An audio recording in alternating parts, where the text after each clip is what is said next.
આજે રાજકોટથી ગાંધીનગર 4 વોલ્વો બસ ચાલુ હતી અને આજે 5મી એસી બસ ચાલુ કરી રાજકોટથી ગાંધીનગર.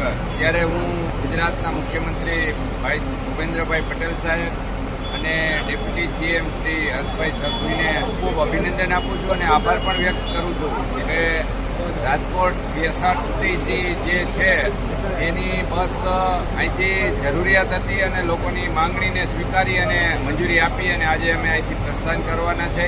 આ રાજકોટ એસટી ડેપો મારા 70 વિધાનસભા મત વિસ્તારમાં આવે છે. મારી પણ આ જવાબદારી હતી અને મેં રજૂઆત કરી અને રજૂઆતને માન્ય રાખી અને આજે 5મી બસને પ્રસ્થાન કરવા જઈ રહ્યા છીએ. ત્યારે હું આ રાજકોટ ડેપો મેનેજર શ્રી પંડ્યા સાહેબ અને સૌ અધિકારીઓને પણ અભિનંદન આપું. આજે રાતના સમયે અને સવારના સમયે બસ હતી, પણ આજના બપોરના સમયે અહીંથી જવા માટે બસ નહોતી. એટલે આ જે સમય એવો છે કે અત્યારે અહીંથી બસમાં બેસે તો સાંજે સમયસર ત્યાં પહોંચી શકે અને એમની ઘરે પણ પહોંચી શકે અધિકારી લોકો, અને સવારે એમને એના ઓફિસનું કામ પણ થઈ શકે અને હાજરી પણ આપી શકે.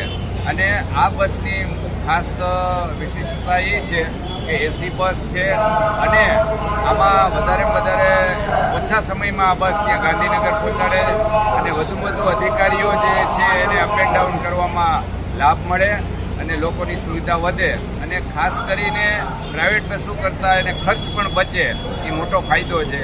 ત્યારે હું આ બધી જ સુવિધાના જે યશના ભાગીદાર છે ગુજરાત સરકારના આપણા ડેપ્યુટી સીએમ શ્રી હર્ષભાઈને હું ખાસ અભિનંદન આપું.